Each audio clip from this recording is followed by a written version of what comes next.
आदरणीय प्रधानमंत्री जी का जो कथन है कि ये सदी भारत की है और इस भारत की सदी में 21वीं सदी का ये तीसरा दशक उत्तराखंड का दशक होगा।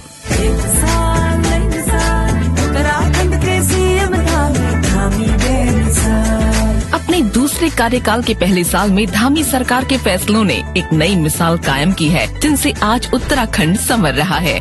यूनिफॉर्म सिविल कोड बनाने की दिशा में बढ़ाए मजबूत कदम। युवाओं के हितों को समर्पित सीएम पुष्कर सिंह धामी ने नकल माफियाओं पर किया कड़ा प्रहार। ऐतिहासिक नकल विरोधी कानून बनाकर देश में बना पहला प्रदेश। नकल का कानून लेकर और जो माफिया गिरोह संगठित होकर इस काम को करते हैं, उनको उम्र कैद तक की सजा का हमने प्रावधान किया है। जबरन धन परिवर्तन रोकने के लिए बनाया सख्त कानून।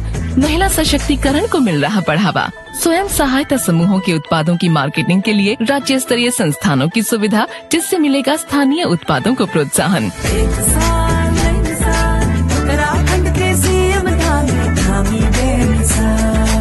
गरीबों के लिए साल में 3 गैस सिलेंडर किए मुफ्त।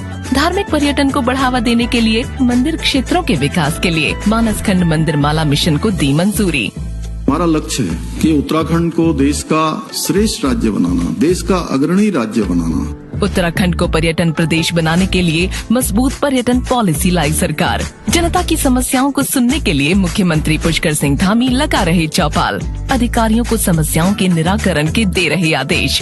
राज्य आंदोलनकारियों और उनके आश्रितों को सरकारी नौकरियों में 10% का क्षैतिज आरक्षण।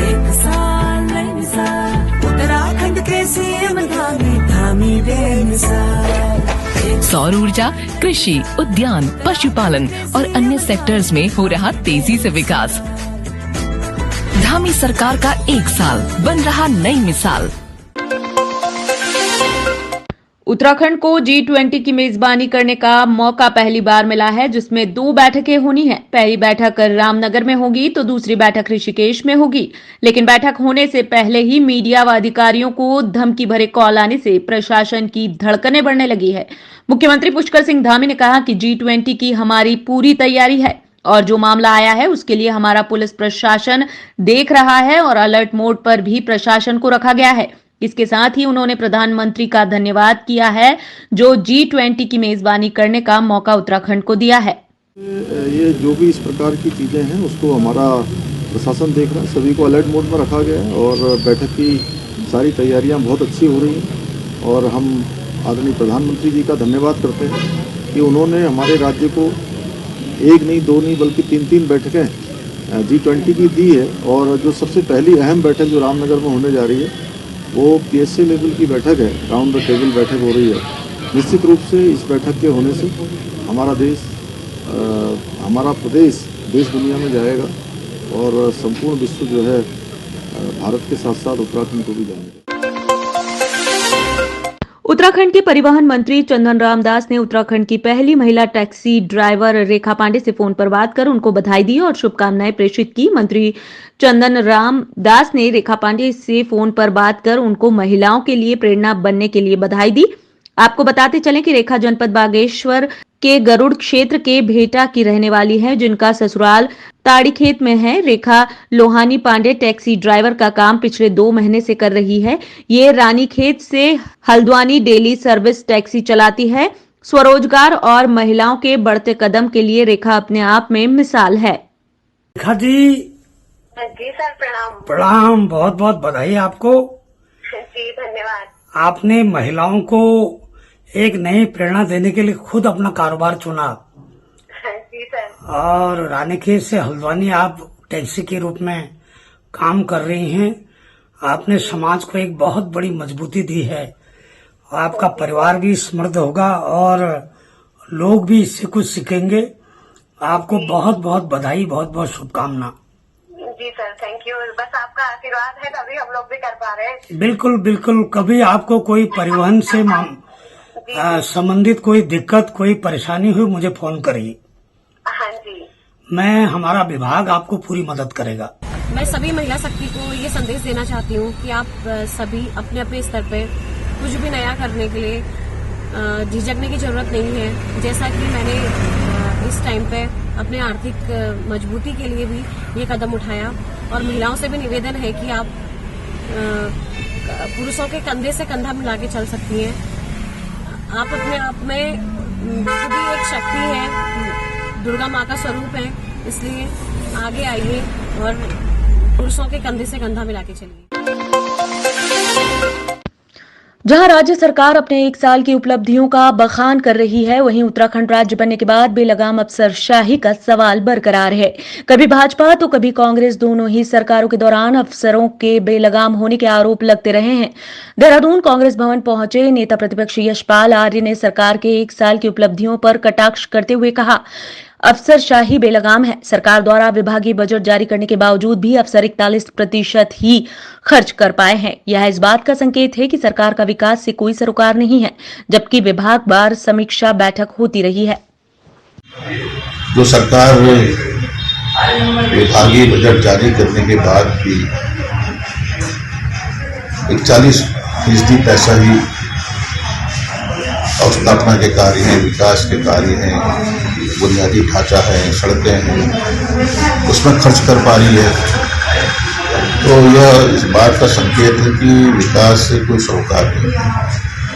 और लगातार समीक्षा बैठकें होती रही हैं विभागवार। आखिरकार अधिकारी इतने बेलगाम क्यों हैं? जब विभागवार पैसा रिलीज कर दिया गया, उसके बावजूद भी पिछले वर्ष का में 40% काम हो पाया है, तो यह जाहिर करता है कि तस्वीर दिखाई दे रही है कि जो कथनी और कथनी में फर्क दिखाई दे रहा है। स्पष्ट हो चुका है कि सरकार को विकास से कुछ। उत्तराखंड की राजधानी देहरादून स्मार्ट सिटी का दर्जा दिया गया है, जिस पर लगातार कार्य भी हो रहे हैं, परंतु आज भी हालत बद से बदतर नजर आ रही है। राजधानी दून के सब्जी मंडी से लेकर तमाम इलाकों में व्यापारियों द्वारा अतिक्रमण किए जा रहे हैं, जिससे शहर की ट्रैफिक व्यवस्था पूरी तरह चरमरा रखी है। जगह जगह जाम की स्थिति बनी हुई है। इस पर जिला अधिकारी सोनिका ने बताया कि क्योंकि आबादी बढ़ रही है और जगह कम पड़ती जा रही है, इसको लेकर लगातार हमारे द्वारा भी जगह को चिन्हित कर और ट्रैफिक व्यवस्था के साथ साथ अतिक्रमण को लेकर भी कार्य किए जा रहे हैं। जल्द ही इसका निराकरण कर लिया जाएगा और लोगों को इससे निजात मिलेगी। ट्रैफिक से रिलेटेड तो काफ़ी हम लोग कोशिश कर रहे हैं, लेकिन जैसे मैंने कहा कि ये इमीडिएट इफेक्ट से तो बहुत ज़्यादा चीज़ें नहीं दिख पाती हैं, क्योंकि बहुत ज़्यादा ट्रैफिक है, बहुत ज़्यादा गाड़ियाँ आ रही हैं और पॉपुलेशन भी बढ़ रही है और हमारी रोड्स जो हैं वो उसी तरह से हैं जैसे पहले थी। लेकिन हम कुछ छोटे छोटे जिससे कि ट्रैफिक जो है वो तरीके से चले, और इसके अलावा जो प्रोजेक्ट्स हैं, नए प्रोजेक्ट्स हैं, जिससे कि जो जंक्शंस इंप्रूव हो जाएं, रोड का जो एक खाका है हमारा वो तैयार हो जाए, उस तरह के अलग से इंटरवेंशंस चल रहे हैं। उत्तराखंड भाजपा में कांग्रेस के नेताओं में शामिल होने का सिलसिला जारी है। जैसे कि भाजपा के प्रदेश अध्यक्ष महेंद्र भट्ट ने बीते दिनों कहा था कि भाजपा बूथ स्तर से लेकर शीर्ष स्तर तक के नेताओं को भाजपा में शामिल करने का काम करेगी, जो कि कहीं न कहीं दिखाई भी दे रहा है। इसी कड़ी में आज भाजपा प्रदेश चमोली के रानू वार्ड की जिला पंचायत सदस्य ममता देवी और उनके पति शांतिलाल ने भाजपा का दामन थाम लिया है। दोनों ही नेता अभी तक कांग्रेस के लिए काम कर रहे थे। रानू वार्ड की जिला पंचायत सदस्य ममता देवी ने कांग्रेस पर अनदेखी का आरोप लगाते हुए कहा कि क्षेत्र के लोग काम न कराए जाने को लेकर उनसे नाराज थे, जिसकी वजह से अब उनको भाजपा में शामिल होना पड़ा। बिना बाध्यता के क्षेत्र के सारे काम हो सके।